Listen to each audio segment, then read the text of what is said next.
माँ जगजननी जगदम्बा के दरबार में एक भक्त माँ से कहे छथिन जे हे माँ केते मूर्खिया ज्ञानी चौपट के तू ज्ञान बटलहि लगे मैं के सबके ज्ञान बटलहि लगे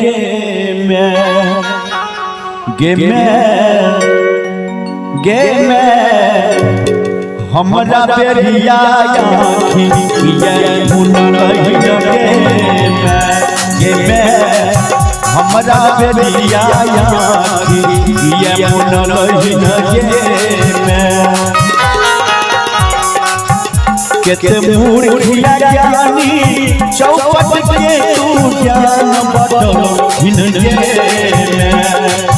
मैं के सबके ज्ञान बटलहि लगे मैं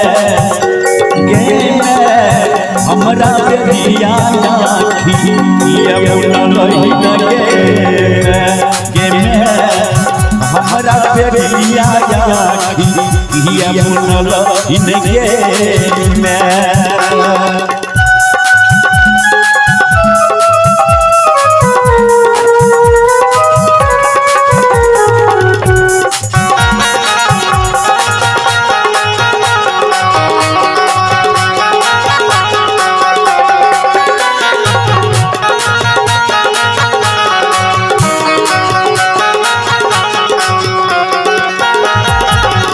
तोहरे पदता पे लंगरा हिमगिरी के तरफ छैये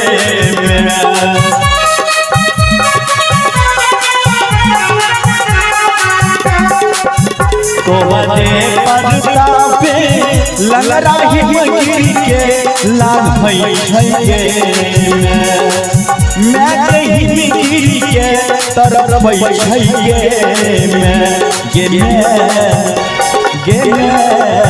हमरा यो हम पूछी ये ठुकर नहीं लगे हमरा यो हम पूछी ये ठुकर नहीं लगे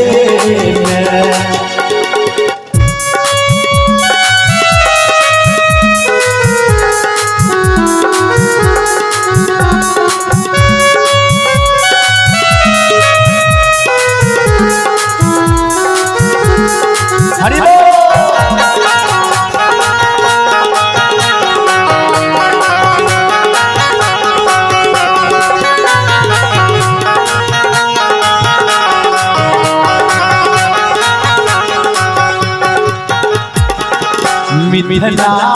वासी करम तोरे आई हो रागे में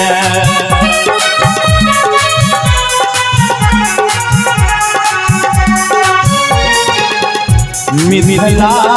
वासी करम तोरे आई हो रागे में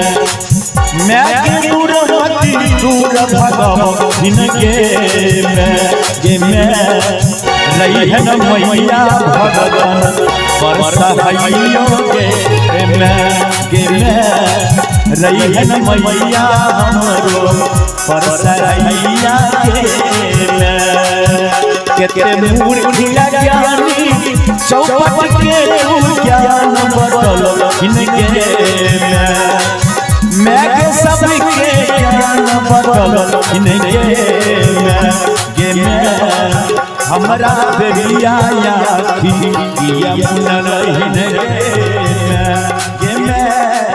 हमरा बेरिया आँखी ये मुनलहि लगे मैं